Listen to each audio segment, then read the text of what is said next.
Hello, this is Elena Ferguson, and in this video for Accounting 202, I'm going to go over our final chapter, which is Chapter 13, Analyzing Financial Statements. It is something that you have done in the past. You've done it in Accounting 201, very end of that semester, and also we've been doing it throughout. There's been a little bit throughout, spread and sprinkled throughout all the chapters. So this very first one is computing and analyzing trend percentages. So in Accounting 201, we called this horizontal analysis, and it's basically when we look at an account like sales, cost of goods sold, and accounts receivable, we look at those accounts and we compare them to a base year or prior year so that we can see a trend. We would actually graph this so that we could see these final numbers. We could see the trend of the numbers increasing over the years. So all of these are increasing. That's why I say increasing. So let's take a look at this. This problem does tell us that we are going to do, our base year is 2017. So we would use 2017. All of these numbers are going to be our base year. Everything will be divided by that. So for our first problem, we actually have, we're going to do net sales as our first. And it didn't highlight very well. Let me, whoopsies, make this a little bit better. Still isn't really showing up well, but let's just circle it. Okay, so we're going to do net sales as our first. So we're given sales for the year, and it does say just sales up here, but it's net sales because we don't have any returns or allowances, or at least we're going to assume that. So our denominator for this will always be 2017. So all of these that we're going to do, the base year is 2017. And let me zoom in just a little bit. Here we go. Okay, so we're given all of the amounts. So first year, or 2021, is 282,880. So you can see we entered that right there. The next one is 270,800, and we entered it right here. So these will be each year's sales as given, right? So everything in this column will just be the amounts as given. Now, where the amounts came from, that's probably pretty easy. Hopefully you're not confused on what those look like. But the big thing is that we take these and divide them by a prior year so that it gives us a benchmark and it gives us a base. So if I start with, and this is where I really should start, is with 2017, I take the 150,000, that's the net sales. I divide it by 150,000. My answer in my calculator is going to be 1. And the thing about these trend percentages or trend or horizontal analysis is that the answer is actually a percent, right? So our calculator is telling us 1.0, but what we need to do is convert that to a percentage. So we move it over 2 decimal places. So it actually becomes 100%, right? First year, the base year is always 100. You don't even really need to do the math. Now let's look at the second year. So let me go ahead and erase that. So the second year, the year after, is 2018. And that's the amount as given above. That's the net sales. And of course, we still divide it by 2017. So we divide it by the year that we're told is the base. So the answer in our calculator for this one, and I have it, nope, I don't have it written down on that paper. The answer in our calculator, just want to bring this up really quick, is, taking me a minute, sorry.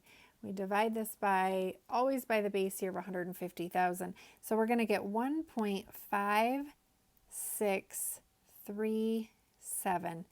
So that number, and this is really important, and we'll make a note about it, but when we calculate the amount, remember it's not a percent yet until we move the decimal over, and then we round. So if our problem is telling us to round to the nearest percent, we don't round until after we've converted it. So it's really important that we convert to a percentage and then round.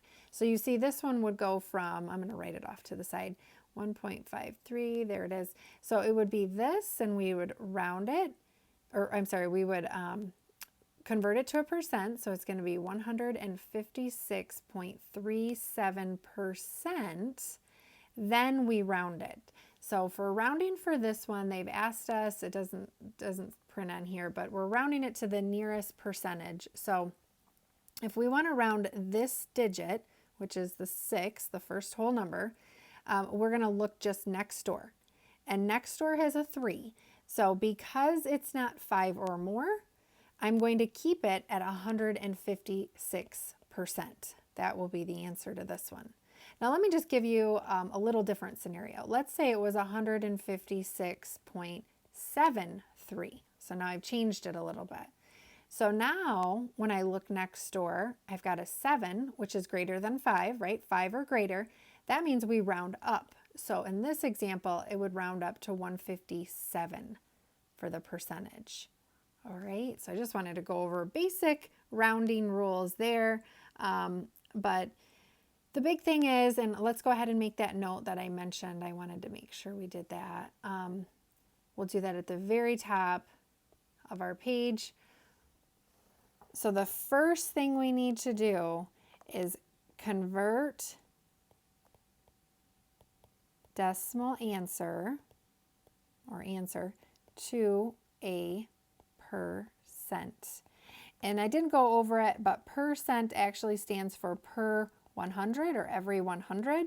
That's why when we have an answer like this, we move it over 2 decimal places. So 2 decimal places or 100, right? Then second will be to round it. So whatever our problem tells us to round to, we don't do it until after we've converted to a percentage. Okay, so we've only gone over a couple of these, but they are pretty simple, so I don't want to spend too much time. Let's take a look actually at the next set of them. So the next ones are cost of goods sold. And I picked a really bad color there. Okay, cost of goods sold. And I'm going to go ahead and zoom in. So all of the numbers come from the above table. Of course, this first set of numbers, the denominator, those are the 2017, which is the base year. So they tell us what year is the base year. You can see it's the same number, 67,000 all the way down. So the other ones are each year, right? Each year from above. And so each year is separate. Each year is different. The first year, the 2017, that bottom year is always our base year. It's going to be 100% when we get that answer. And then every year after that, we're just taking these numbers, dividing it, and we're getting an answer off to the side. Now this problem is going to do all of the rounding for you. It's going to convert it to a percentage and do all of the rounding. So you don't have to do it. But in the next problems and the assigned problems, you will need to do your own rounding. So, okay. So that's it for the calculations, but let's go over what all this means. So a trend percentage, like I said, would tell us or would show us what the trend is doing. So for example, net sales, if I wanted to look at this in terms of a graph, what I can see is that I've gone from 2017, oops, I almost missed 2019 there. I've kind of moved and I've gone from 100% and I've slowly gone up to 189%, right? So my percentage has increased, yes? If I looked at cost of goods sold, I would see a similar increase from 2017 to 2020. However, it's a little bit higher. It goes 20 and then it kind of sharpens up a little bit higher. And we go from 100% to 191%. And then I could look at accounts receivable and I would see a similar idea of starting at 100 and then also making its way up there really high to 201%. So these are all percentages. So when we look at these individually, so for example, net sales, that's wonderful, right? So let's just zoom in here. That's wonderful that net sales has increased. From 2017, it has increased in sales, right? Sales is a good thing. It's increased by 2021 to 189%. I just realized my graphs only went to 2020, but they should go to 2021. So that's awesome, right? Sales is increasing. But is everything else increasing along with it in a similar way? So for example, sales. We know sales is revenue. cost of goods sold should go along with sales, right? So I should see a similar increase. I should see 100 to 189%. But what I saw was that cost of goods sold actually increased too much. It increased faster than sales. That's not good, right? So that would be unfavorable. So even though, let's draw some little smiley faces, even though the sales trend is looking good or is favorable, when I looked at cost of goods sold and compared it to the percentage of net sales, it's unfavorable. It is increasing too much. It should be increasing at the most, it should increase in the same proportion as sales.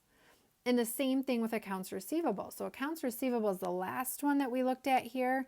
I didn't really talk too much about it, but accounts receivable is this last one. And accounts receivable should also be increasing the same as sales. And because it increased more than sales, more than the sales percentages, it's not good. It's unfavorable. Accounts receivable is when customers owe us money. So that means that customers are owing us more in proportion than how our sales are increasing. So trend percentages are really cool. A really good way for us to look and compare our own data to itself to see if over the years what we're increasing to or from and to. So that's what trend percentages or trend analysis or horizontal analysis, whatever you want to call it, that's what this is.